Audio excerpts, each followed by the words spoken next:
నమస్తే welcome to special focus. Bihar దేశం మొత్తం చూస్తోంది అటువైపే. మూడ్ ఆఫ్ ది నేషన్ గా మారింది. ఈ ఏడాదిలోనే బీహార్ అసెంబ్లీ ఎన్నికలు జరగనున్నాయి. షెడ్యూల్ రాకపోయినా అదేదో రేపే ఎన్నికలు అన్న రేంజ్లో రాజకీయం మండుతోంది.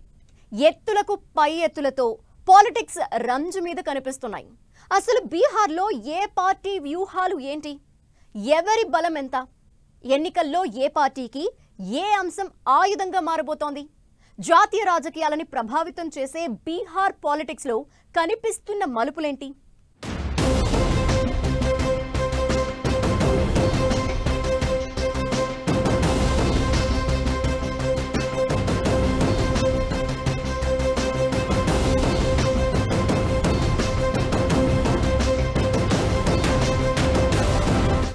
మూడ్ ఆఫ్ ది నేషన్ గా బీహార్ పాలిటిక్స్. రేపే ఎన్నికలు అనే రేంజ్ లో పొలిటికల్ ఫైర్. ఎత్తులకు పై ఎత్తుల్లో రాజకీయం రోజుకో మలుపు. బీహార్ లో ఏ పార్టీ బలమేంటి, వ్యూహమేంటి? రాబోయే ఎన్నికల్లో ఎవరిది పై చేయి కాబోతోంది? సర్ నినాదం ఎందుకు సంచలనం రేపుతోంది? దేశంలోని మిగతా రాష్ట్రాల రాజకీయం అంతా ఒకెత్తైతే బీహార్ పాలిటిక్స్ మరో ఎత్తు. ఆ రాష్ట్ర రాజకీయం ఎప్పుడూ ప్రత్యేకమే. సంకీర్ణ ప్రభుత్వాలకు కేర్ ఆఫ్ గా ఉంటుంది ఎప్పుడు. 1990లో కాంగ్రెస్ ప్రభుత్వం పతనం తర్వాత అక్కడ 35 ఏళ్లుగా ప్రాంతీయ పార్టీల హవానే కంటిన్యూ అవుతోంది. బీహార్ అసెంబ్లీ ఎన్నికల ఫలితాలు జాతీయ రాజకీయాలను ఎఫెక్ట్ చేస్తూ ఉంటాయి. దీంతో త్వరలో ఎన్నికలు జరగబోతోన్న వేళ ఇప్పుడు దేశం చూపు మొత్తం బీహార్ మీదే కనిపిస్తోంది. 13 కోట్లకు పైగా జనాభాతో 243 స్థానాలున్న బీహారులో రాజకీయాలు ఈసారి కూడా కుల సమీకరణాల చుట్టే తిరుగుతూ అన్ని పార్టీలకు కురుక్షేత్రంగా మారాయి. 2020 ఎన్నికల్లో ఎన్డీఏలో భాగంగా ఉన్న జేడీయూ రాష్ట్రంలో ప్రభుత్వం ఏర్పాటు చేసింది. ఆ తర్వాత కొద్ది రోజులకు మహాగఠ్ బంధన్తో చేతులు కలిపింది. ఆ తర్వాత మళ్లీ ఎన్డీఏలో చేరింది. ఇక అటు విపక్ష కూటమి మహాగఠ్ బంధన్లో ఆర్జేడీ నేత తేజస్వి యాదవ్ కీలక పాత్ర పోషిస్తున్నారు. దీంతో బీహార్ అసెంబ్లీ ఎన్నికలు ఈసారి అంతకు మించి అనిపించడం ఖాయంగా కనిపిస్తోంది. అధికార ఎన్డీఏ కూటమిలో జేడీయూ, బీజేపీ, ఎల్జీపీ, ప్రతిపక్ష మహాగఠ్ బంధన్ కూటమిలో ఆర్జేడీ, కాంగ్రెస్, వామపక్షాలు ప్రధాన పార్టీలుగా ఉన్నాయి. 2020 అసెంబ్లీ ఎన్నికల్లో ఎన్డీఏ కూటమిలో ఉన్న వికసిల్ ఇన్సాన్ పార్టీ ప్రస్తుతం ఎంజీబీ కూటమిలో ఉంది. గత అసెంబ్లీ ఎన్నికల్లో ఒంటరిగా పోటీ చేసిన ఎల్జీపీ ఇప్పుడు ఎన్డీఏలో ఉంది. ఇక రాష్ట్రీయ లోక్ సమతా పార్టీ జేడీయూలో విలీనమైంది. ఈ రెండు కూటములను సవాల్ చేస్తూ జనసురాజ్ పార్టీ పేరుతో ఎన్నికల వ్యూహకర్త ప్రశాంత్ కిషోర్ బరిలోకి దిగబోతున్నారు. బీజేపీకి క్షేత్రస్థాయిలో బలమైన క్యాడర్ ఉండడంతో పాటు ఆర్ఎస్ఎస్ ప్రచారం కలిసి వచ్చే అంశంగా మారనుంది.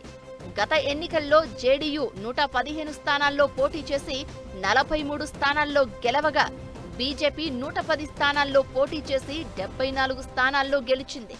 దీంతో ఈసారి తామే ఎక్కువ స్థానాల్లో పోటీ చేస్తామని బీజేపీ చెప్తూ ఉంటే 2024 పార్లమెంట్ ఎన్నికల ఫలితాలను చూపిస్తూ సమానంగా పోటీ చేయాలని జేడీయూ వాదిస్తోంది.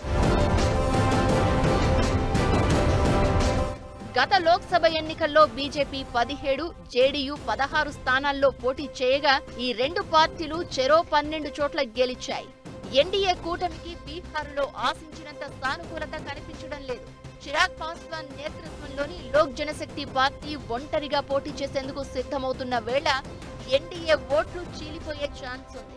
ఇక మరో పార్టీ హిందుస్థాన్ అవామ్ మోర్చా కూడా ఎక్కువ స్థానాలు కోరుతోంది. దీంతో కొత్త కన్ఫ్యూజన్ స్టార్ట్ అయింది. ఇక 20 ఏళ్లుగా అధికారంలో ఉండడంతో ఎన్డీఏ ప్రభుత్వం మీద వ్యతిరేకత పెరిగింది. రాష్ట్రంలో శాంతి భద్రతలు క్షీణించడాన్ని మహాగఠ్ బంధన్ ఆయుధంగా మార్చుకుంటే ఎన్డీఏకి ఇబ్బందులు తప్పవు. హర్యానా, మహారాష్ట్ర, ఢిల్లీ విజయాలతో జోష్లో కనిపిస్తున్న బీజేపీ సరికొత్త వ్యూహాలు రచిస్తోంది. ఇకటు ప్రతిపక్ష మహాగఠ్ బంధన్ ఆశలన్నీ ఆర్జేడీ వ్యవస్థాపకుడు లాలూ ప్రసాద్ యాదవ్ కుమారుడు తేజస్వి యాదవ్ మీదే ఉన్నాయి. సీఎం అభ్యర్థిగా ఆయనకు ప్రజాదరణ ఉందని కొన్ని సర్వేల్లో తేలింది. ఇకటు కూటమికి వామపక్ష పార్టీలు అదనపు బలంగా మారడం ఖాయం. మైనారిటీ, ఓబీసీ ఓట్లపై గంపెడాసలు పెట్టుకున్న ఈ కూటమి భవిష్యత్ ముస్లిం, యాదవ సామాజిక వర్గాల చేతుల్లోనే ఉంది. ఆర్జేడీ, కాంగ్రెస్, లెఫ్ట్ పార్టీలతో పాటు వికాసశీల్ ఇన్సాన్ పార్టీ మధ్య సీట్ల పంపకంలో ఎలాంటి కోఆర్డినేషన్ ఉంటుందన్న దాని మీదే మహాగఠబంధన్ విజయం ఆధారపడి ఉంటుంది. తేజస్వి యాదవ్కు జనాల్లో ఆదరణ ఉన్నా ఆయన తండ్రి లాలూ ప్రసాద్ యాదవ్ హయాంలో అవినీతి, శాంతి భద్రతల వైఫల్యం ఆర్జేడీకి మైనస్ గా మారే ఛాన్స్ ఉంది. నితీష్ కుమార్కి అడ్వాంటేజ్ ఏమున్నదంటే ఈవేళ powerful party BJP, Narendra Modi ఆయన చాలా ఎక్కువగా ఉన్నారు, కలిసి ఉన్నారు కాబట్టి ఒక మంచి అవకాశం ఉన్నది అవి ఎలక్షన్ గెలవటానికి. వచ్చిన ఛాలెంజ్ ఏంటంటే నితీష్ కుమార్కి రెండు మెయిన్ పార్టీలు ఉన్నాయి, వ్యతిరేకంగా లాలూ ప్రసాద్ ఉన్నారు కాబట్టి ఎవరైతే ఈయన మీద అసంతృప్తి ఉన్నదో వాళ్ళకి వేస్తారు. ఇవన్నీ ఇలా ఉండగా చిన్న పార్టీలు కూడా పెద్ద రోల్ ప్లే చేస్తారు. బీహార్లో 15 పార్టీలు ఉన్నాయి. 1% ఓటు నుంచి 3% ఓట్లు తీసుకునే వరకు వాళ్ళతో అలయన్స్ పెట్టుకోవాలి. కులం కూడా పెద్ద ప్రభావం ఉన్నది. ఎన్నికలకు ఇంకా 3 నెలలకు పైగా సమయం ఉన్నా రేపే పోలింగ్ అనే రేంజ్లో పార్టీల మధ్య మాటల యుద్ధం జరుగుతోంది. ఇప్పటికే పార్టీలన్నీ జనంలోకి వెళ్లిపోయాయి. ఇంటింటికి ప్రచారం మొదలుపెట్టాయి. దీంతో బీహార్లో రాజకీయం మరింత రగులుతోంది. అధికార, విపక్ష కూటముల మధ్య మాటల యుద్ధం జరుగుతోంది. ఏ చిన్న అవకాశం దొరికినా ప్రత్యర్థులపై ఓ రేంజ్లో ఫైర్ అవుతున్నారు. మటన్ పాలిటిక్స్ కూడా బీహార్లో ఆ మధ్య కలకలం పుట్టించాయి. ఇక గెలుపు కోసం పార్టీలన్నీ వ్యూహాలు రచిస్తూ ఉంటే సర్ నినాదం నేతలను టెన్షన్ పెడుతోంది. ఓటర్ల జాబితా ప్రక్షాళన కోసం ఎలక్షన్ కమిషన్ చేపట్టిన స్పెషల్ ఇంటెన్సివ్ రివిజన్ దేశవ్యాప్తంగా సంచలనం రేపుతోంది. ఓవరాల్ గా 52 లక్షల పేర్లను ఓటర్ల జాబితా నుంచి తొలగించింది ఈసీ. సెప్టెంబర్ 30న తుది ఓటర్ జాబితా రిలీజ్ చేయబోతోంది. ఈసీ నిర్ణయం ఓట్ల ఏరివేత బీహార్లో రాజకీయ సమీకరణాలను మార్చడం ఖాయం. దీంతో అక్కడి పాలిటిక్స్ మరింత ఆసక్తి రేపుతున్నాయి.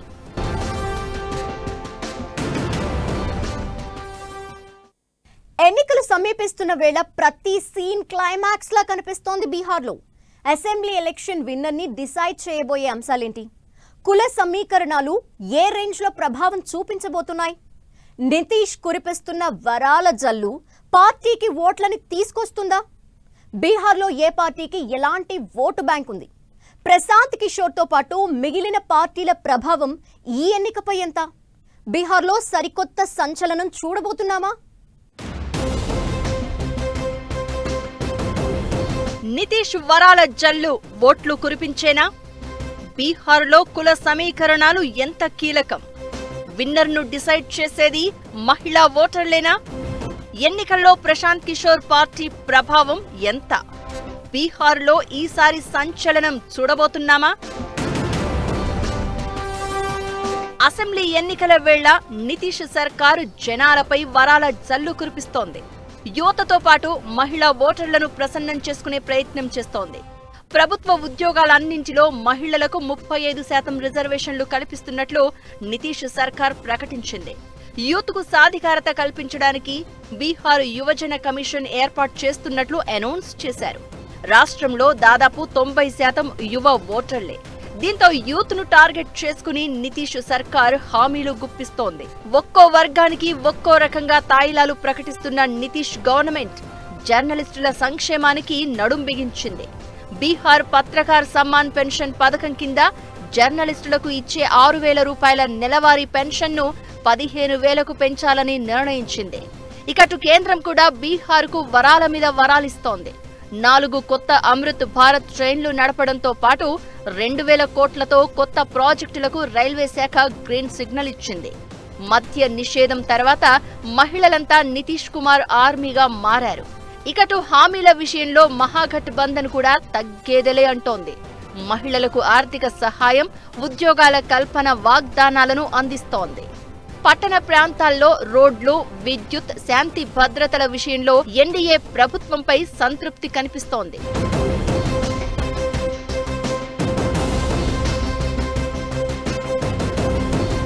అయితే ఎక్కువ జనాభా ఉండే గ్రామీణ ప్రాంతాల్లో ప్రభుత్వంపై అసంతృప్తి ఉంది.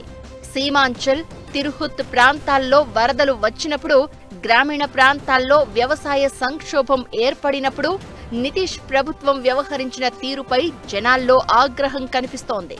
ఈ పరిస్థితులను అనుకూలంగా మార్చుకుంటూ రైతులకు రుణమాఫీ, యువతకు ఉద్యోగాల హామీలతో గ్రామీణ ఓటర్లను తమ వైపు తిప్పుకోవడానికి ఆర్జేడీ ప్రయత్నిస్తోంది. స్థానికంగా ఉపాధి అవకాశాలు లేకపోవడంతో బీహార్ యువత దేశవ్యాప్తంగా పలు రాష్ట్రాల్లో వలస కూలీలుగా పనిచేస్తున్నారు. దీంతో 10 లక్షల ఉద్యోగాలు కల్పిస్తామని తేజస్వి యాదవ్ ఇస్తున్న హామీలపై యువతలో చర్చ ప్రారంభమైంది. అదే సమయంలో ఇంత భారీగా ఉద్యోగాలు సాధ్యమేనా అనే అనుమానాలు కూడా వినిపిస్తున్నాయి. ఇక వివిధ రాష్ట్రాలలో కొన్ని పార్టీలను తాను అధికారంలోకి తెచ్చాను అని చెప్పుకునే రాజకీయ వ్యూహకర్త ప్రశాంత్ కిషోర్ బీహార్లో జనసురాజ్ పార్టీ స్థాపించారు.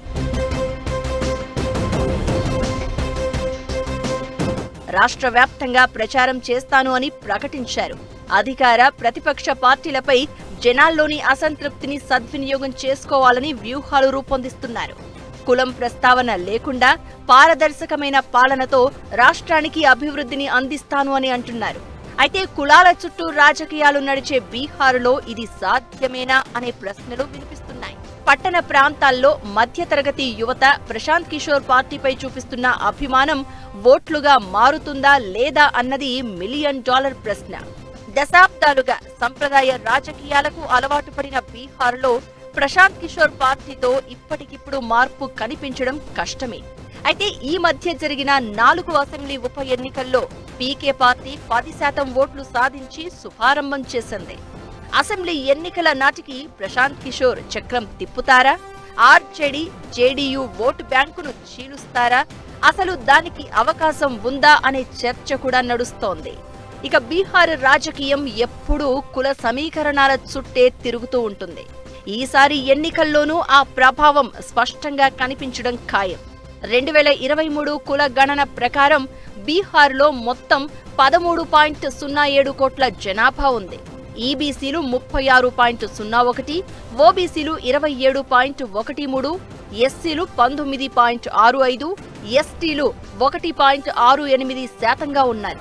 అంటే ఓవరాల్ గా 84.47% మంది జనం బడుగు బలహీన వర్గాలే. అగ్ర కులాలు 15.52%గా ఉన్నారు. ఎన్డీఏ కూటమికి హిందువుల్లోని అగ్రవర్ణాలు, యాదవేతరుల ఓబీసీ వర్గాలు ఓట్ బ్యాంకుగా ఉన్నాయి. నితీష్ నిర్వహించిన కుల గణనతో ఓబీసీలు ఎన్డీఏకు సానుకూలంగా ఉన్నట్లు కనిపిస్తున్నారు. ఇక బీహార్లో ముస్లింలు 18%గా ఉన్నారు. వీళ్లు అసెంబ్లీ ఎన్నికల ఫలితాలను డిసైడ్ చేయగలరు.